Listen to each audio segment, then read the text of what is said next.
কে নিরাপদ করতে 196 কোটি টাকা নিছেন, তাইলে কোন কারণে মাননীয় রেলমন্ত্রী এই দায় এড়াবেন? এটা আমি প্রথমে জানতে চাই। মানে এত কোটি টাকা নিলেন, নিয়ে গেটম্যানদের নিরাপত্তা বা গেটের নিরাপত্তার জন্য এই টাকা যে কি করছেন আল্লাহ মাহবুদ জানে। আপনাদেরকে আরেকটা কথা বলতে চাই, মাননীয় রেলমন্ত্রী আর বাংলাদেশের রেলগুলো দেখলেই দেখবেন একদম পুরাতন। মাননীয় রেলমন্ত্রীর শরীরের অবস্থা আর রেলের অবস্থা প্রায় সেম, যার কারণে দুইটাই বড় কষ্ট হইতেছে চলতে। আমি বলছি না যে মানুষ বয়স বেশি হইলেই দুর্বল হয়ে যায়, কিন্তু মনের মধ্যে যে শক্তিটা থাকতে হয় এটা আমাদের এই মাননীয় রেলমন্ত্রীর নাই। অনেক বুড়া বয়সের মানুষের মধ্যেও অনেক তারুণ্য থাকে, কিন্তু এটা ওনার মধ্যে নাই। আরেকটা জিনিস হচ্ছে গিয়ে, মাননীয় প্রধানমন্ত্রী আমাদের যাদেরকে মন্ত্রী বানাইছেন এর মধ্যে অনেকেই তারা মনে করেন যে মাননীয় প্রধানমন্ত্রী মানে এটা একটা পুরস্কার দিচ্ছেন, বাসায় বসে ছেলে মেয়ে নিয়ে সংসার করতে হবে, আর এই পুরস্কারটা 5টা বছর ভাতা মনে করে খাইতে হবে। আরে এটা তো ভাতা না, পুরস্কার না, এটা দায়িত্ব দিয়েছেন মাননীয় প্রধানমন্ত্রী। এখন আপনাদের কর্মকাণ্ডের কারণে পুরো সরকার বিতর্কিত হইতেছে, কারণ মাননীয় মন্ত্রী আপনাদেরকে ভালো মনে করে বানাইছেন। আপনারা সততার সাথে যোগ্যতার সাথে আপনারা রেলটার সামনের দিকে নিয়ে যাবেন। খালি ইয়েস করার জন্য আপনাদেরকে বানান নাই, আলটিমেটলি ইয়েস করে দেশটার 12টা বানাই ফেলতেছেন আপনারা।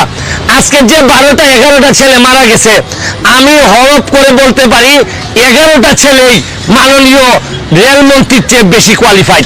আপনারা খবর নিয়ে দেখেন, এরা বাংলাদেশের মাননীয় রেলমন্ত্রী। আমি সম্মান রেখে বলছি, আপনি আজকে মারা গেলে বাংলাদেশের খুব বেশি ক্ষতি হবে না, কিন্তু যে 12টা ছেলে মারা গেছে আপনারা একবার বিবেচনা করে দেখেন। আজকে আমার ভাই যে ছেলেটার মা বাবা জানে কি হারাইছে, একমাত্র এই ছেলেটা ইনকাম করার সম্ভাবনা ছিল, এরা জানে কি হারাইছে। গেটম্যানে মামলা দিয়ে মনে রাখেন দুনিয়াতে রাজত্ব করতেছেন। তো আপনারও তো রেলমন্ত্রী, মাননীয় রেলমন্ত্রী, আপনারও ছেলে মেয়ে আছে, ব্যারিস্টার বানাইছেন, সুরক্ষিত করছেন এদেরকে, কিন্তু কাদেরকে অরক্ষিত করে দিচ্ছেন একবার বিবেচনায় নেন। আমার কথা পছন্দ হবে না, আমারা ধ্বংস করে দেন, কিন্তু নিজেরা শুধরাই যান। বঙ্গবন্ধুর সোনার বাংলা আপনাদের মতো লোকদের দিয়া যদি আরো 500 বছরে যায় তাও এই সোনার বাংলা হবে না। এই ফ্যামিলিগুলোর ক্ষতিপূরণ কে দিবে? এই 11টা ফ্যামিলি রাস্তায় বসে যাবে। এদের দায় যদি রাষ্ট্র নিতে না পারে, এই দেশ মানুষ কোনদিন এই দেশে মানুষের দেশপ্রেম হবে না। এরপর মাননীয় প্রধানমন্ত্রীর কাছে বলি, এইসব বলদ দিয়ে হাল চাষ হয় না। মাননীয় প্রধানমন্ত্রী এদেরকে বদলাইয়া ভালো লোক, বঙ্গবন্ধুর আদর্শের প্রকৃত যোগ্যতা সম্পন্ন তরুণদেরকে দিয়ে এগুলা চালান, তাইলে দেখবেন দেশটা আগাবে। ভালো থাকুন, সুস্থ থাকুন। ধন্যবাদ মাননীয় সদস্য, মাননীয় মন্ত্রী।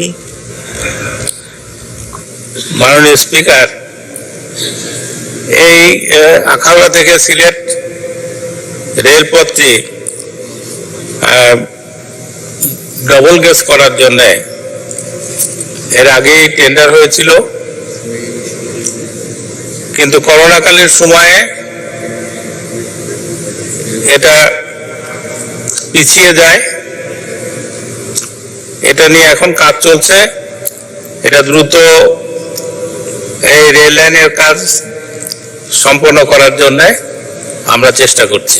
আমাদের সংসদ সদস্য বলেছেন যে উনি জানেন যে রেলওয়েতে লোকবলের অভাব রয়েছে, আমাদের স্টেশন মাস্টারের অভাব রয়েছে, গার্ডের অভাব রয়েছে। মাননীয় প্রধানমন্ত্রী অতি দ্রুত লোকবল নিয়োগ করে তাদের প্রশিক্ষণের মাধ্যমে এই স্টেশনগুলো চালু করার ব্যবস্থা করতে নির্দেশ দিয়েছেন।